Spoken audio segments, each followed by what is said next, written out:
From the Earth to the Moon.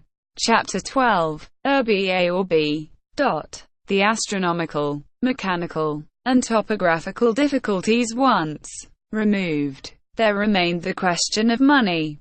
An enormous sum was necessary for the execution of the project.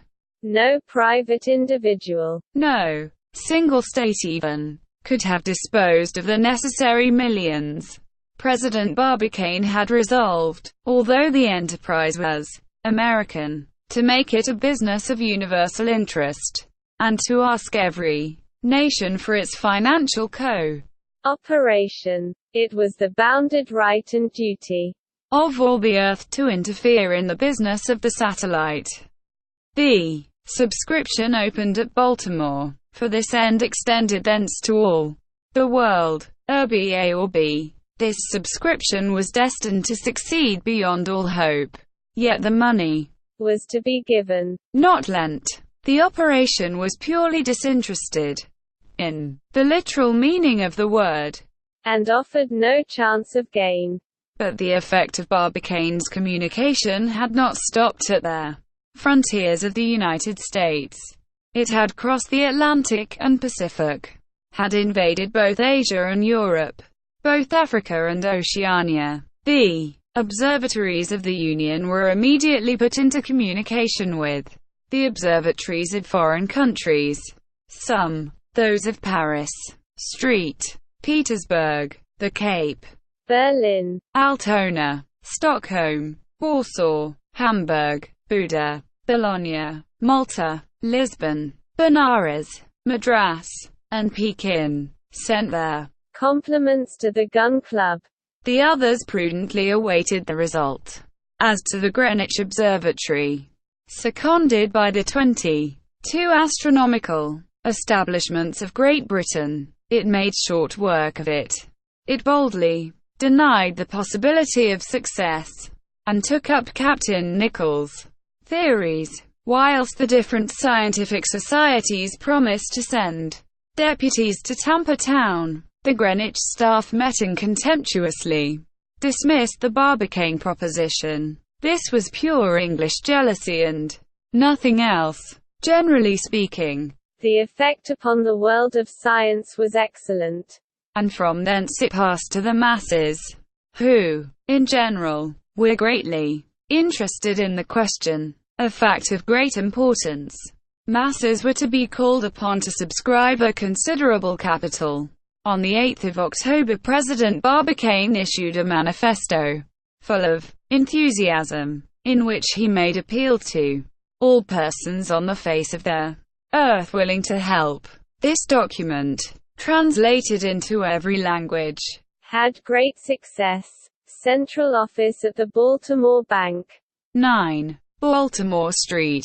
Then, subscriptions were opened in the different countries of the two continents. At Vienna, by S.M. de Rothschild, St. Petersburg, Stieglitz & Co. Paris, Credit Mobilier, Stockholm, Totti and R. Fordson, London, N.M. de Rothschild & Son, Turin, Berlin, Mendelssohn, Geneva, Lombard, Odia & Co. Constantinople, Ottoman Bank, Brussels, J. Lambert, Madrid, Daniel Weissweller, Netherlands Credit Co., Rome, Torlonia & Co., Lisbon, Lausanne, Copenhagen, Private Bank, Buenos Aires, Mana Bank, Rio Janeiro, Mana Bank, Montevideo, Mana Bank, Valparaiso, Thomas LaChamber & Co., Lima, Thomas LaChamber & Co., Mexico, Martin Duran & Co. 3 days after President Barbicane's manifesto, $400,000 received in the different towns of the Union. With such a sum in hand, the Gun Club could begin at once. But a few days later, telegrams informed America that foreign subscriptions were pouring in rapidly. Certain countries were distinguished by their generosity. Others let go their money less easily. It was a matter of temperament. However, Figures are more eloquent than words. Official statement of the sums paid to the credit of the gun club when the subscription was closed. The contingent of Russia was the enormous sum of 368,733 rubles.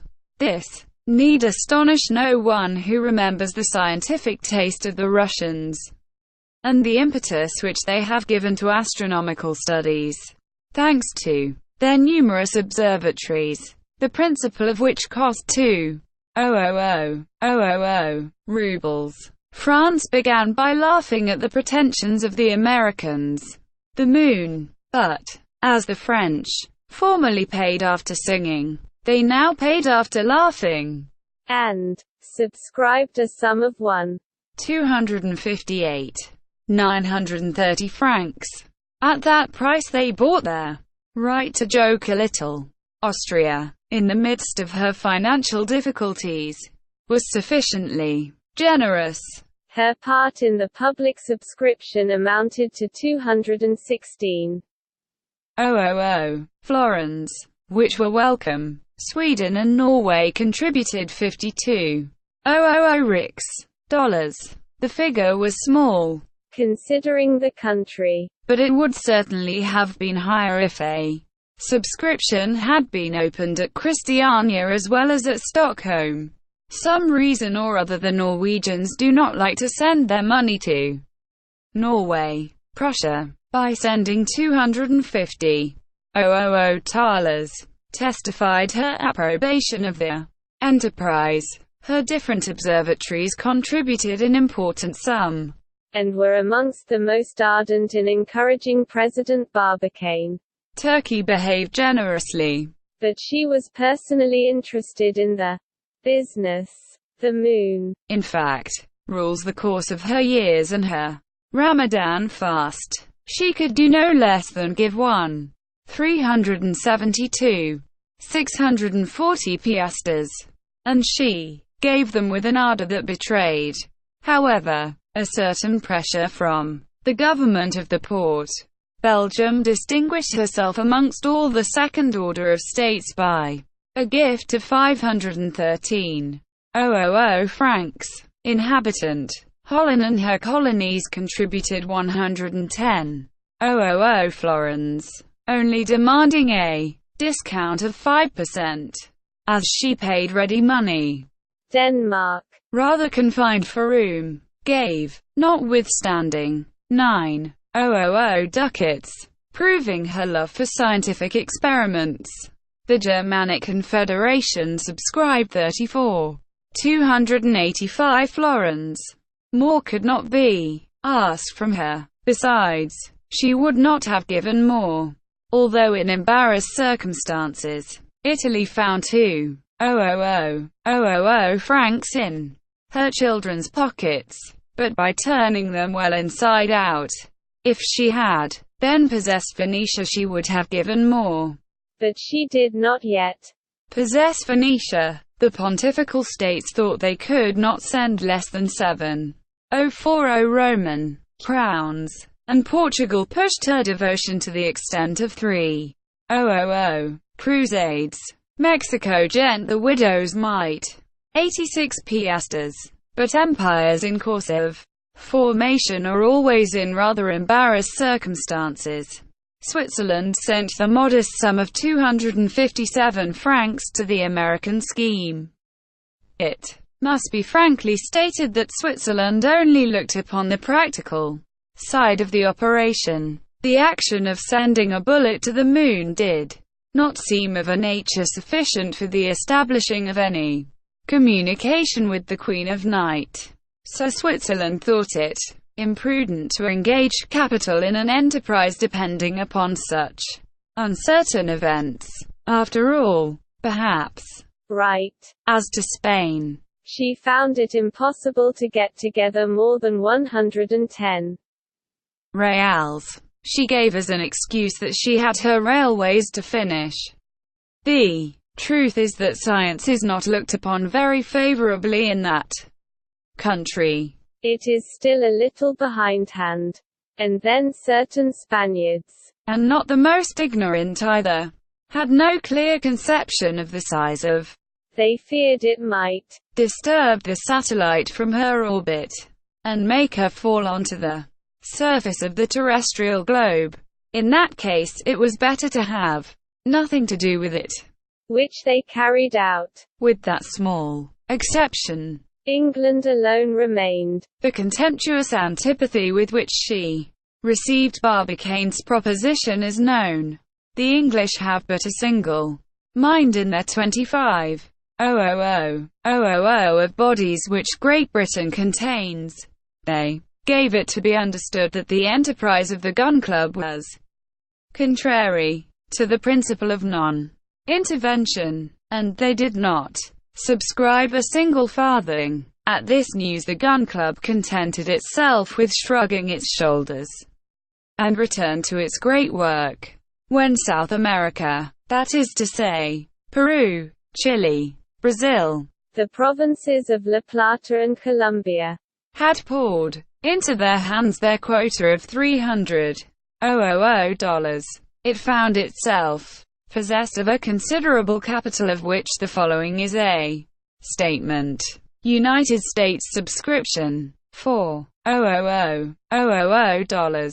Foreign subscriptions, $1,446,675. Total, $5,446,675. This was the large sum poured by the public into the coffers of the Gun Club. No one need be surprised at its importance. The work of casting, boring, masonry, transport of workmen, and their installation in an almost uninhabited country, the construction of furnaces and workshops, the manufacturing tools, powder, projectile and incidental expenses would, according to the estimates, absorb nearly the whole sum of the shots fired during the war cost $1,000 each. That of President Barbicane, unique in the annals of artillery, might well cost $5. On the 20th of October a contract was made with the Goldspring Manufactory, New York, which during the war had furnished Parrott with his best cast iron guns. It was stipulated between the contracting parties that the Goldspring Manufactory should pledge itself to send to Tampa Town, in South Florida, the necessary materials for the casting of the Columbiad. This operation was to be terminated, at the latest, on the 15th of their next October, and the cannon delivered in good condition, under penalty of $100 a day forfeit until the Moon should again present herself under the same conditions. That is to say, during 18 years and 11 days, the engagement of the workmen, their pay, and the necessary transports, all to be made by the Goldspring Company, made in duplicate, was signed by I. Barbicane, President of the Gun Club, and J. Murchison, manager of the Goldspring Manufactory, who thus signed on the part of the contracting parties